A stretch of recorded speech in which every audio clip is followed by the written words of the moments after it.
Like I say, for many, many years, I was in denial. I wouldn't accept it.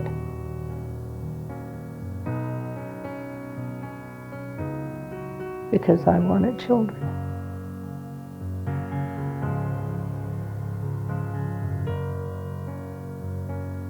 My name is Leilani O'Malley, ex-Muir, used to be, and I don't care. Everybody knows my age. I'm 69 and I'm proud of it. I don't mind telling people my age. I was 14 and a half when I was sterilized, but I didn't know at the time that's what was happening. They told me they were taking my appendix out. Well, I never asked questions. Back then, I just did everything I was told. I never ever asked anybody questions. I didn't know anything about the sterilization because we were told they were taking our appendix out. Well, they did that. But they also sterilized us. And I didn't find out till I was in my 20s that I was sterilized. Yeah, I was about 20, close to 24, I believe it was. I went to the U of A hospital and I saw a Dr. Goodwin there. And I told him I wanted to have children and I was having trouble, And of course, they have to ask questions and, and they asked me what the scar was on my stomach. And he says, they don't remove your appendix from the stomach.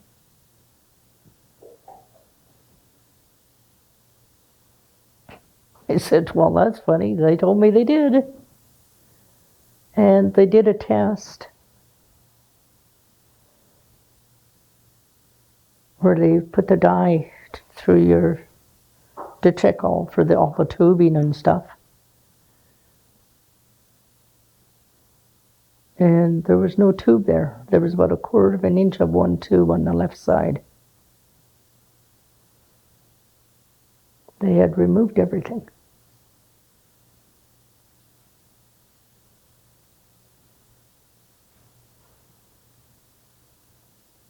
The eugenics board had to give approval. 5 minutes in their office and we were out of there. It took 5 minutes for them to decide to wreck our lives. And I don't even know why they met with us, because they already had their minds made up. It was already stamped and cleared. We were human beings. We weren't cattle. Like, they were literally just like on a conveyor belt, throwing us through. They had their own medical building, which was built the same year I was put in there, in 55. It was called the Medical Clinic. And they did it right there on the grounds at the PTS. Other people went to Pinoca and had it done.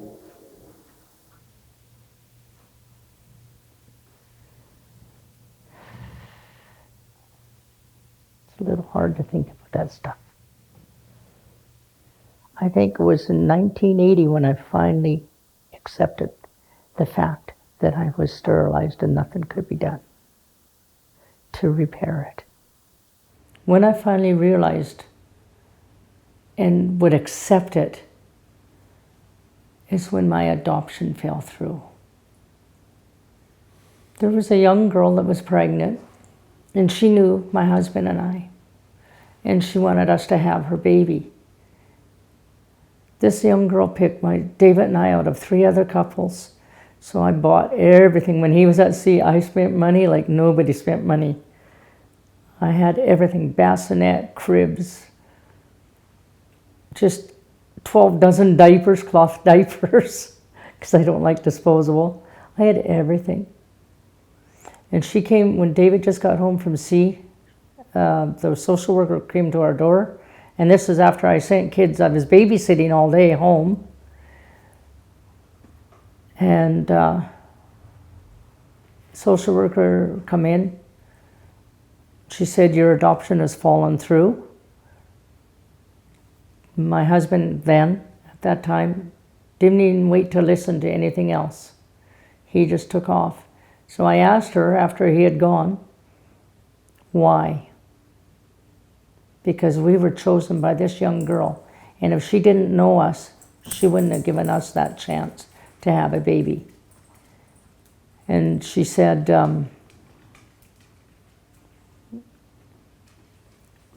we just went through all your files that you had given us. That you had a mark against you. You were in an institution. You were in the files, in the papers there. You would not be a fit mother.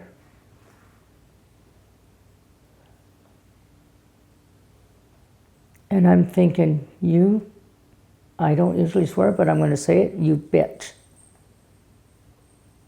You don't know me. And you come and you hurt me like this.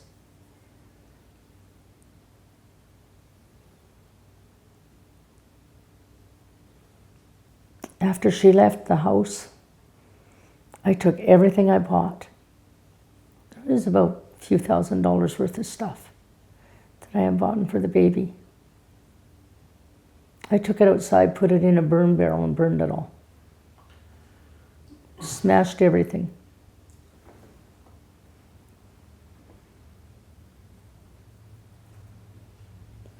Well, once the marriage fell apart and the adoption fell apart, I just thought I didn't have anything else to live for, because I had no one. I went to the doctor and I had gotten 3 different prescriptions. I thought, nobody will miss me. And I was just about to write a note saying, I just can't go on anymore. That's all I was going to put. And it's like God literally come and put his hand on my shoulder. And I wrote a poem that I'd never written a poem in my life, but I wrote everything like he was saying it, and I was writing it down. I wrote that down, and I phoned the Mental Health Association in Victoria. And I talked to a nurse there called Myra, and I told her I needed to see somebody, because I had seen psychiatrists before this, and all they would say is, nothing wrong with you. 2 minutes. There's nothing wrong with you. They wouldn't even let me tell my story about my childhood up to where I was then.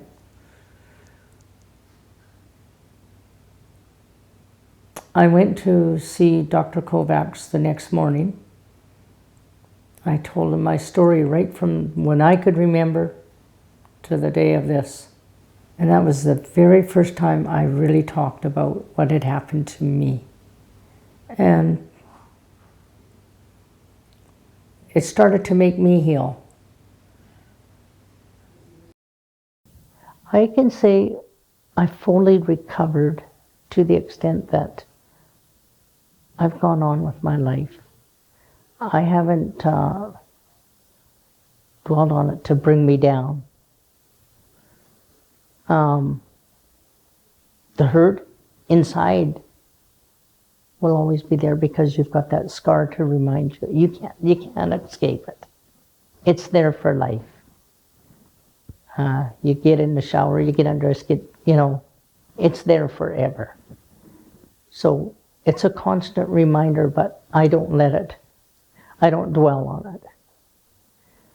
I literally just, I go on with life and try and be as happy as I can and do things. I play poker with the ladies and, just keep an upbeat feeling all the time, because you can't let this stuff drag you down. Otherwise, I'd be back in another place. And I won't let anybody knock me down anymore. I think it is great that this story is being kept alive through other people, through young people, because they can stop this from happening again if they stay involved. made up. It was already stamped and cleared. We were human beings. We weren't cattle. Like they were literally just like on a conveyor belt throwing us through. I think it's all right. Yep. Yeah. Put a little gospel music in the back. Elvis singing Amazing Grace or something. Yeah, that'd be nice. Because, yeah. Or a country song. Did I mention that I was dropped off at the institution and left at the steps? So that I was thrown out like a piece of garbage by my mother. That should be in there. Yeah, that needs to be put in there. Just chuck me out. Yeah, no kisses, no hugs. It's one thing I recall is when I was put in the institution, my mother threw me out of the car like a piece of garbage she didn't want. And that's how I became a trainee at the institution. I wish I could get a hold of the people that did all this crap to all the kids in there, myself and everyone else. They don't realize the damage that they did to a lot of people and the hurt and the shame that we carried all our lives.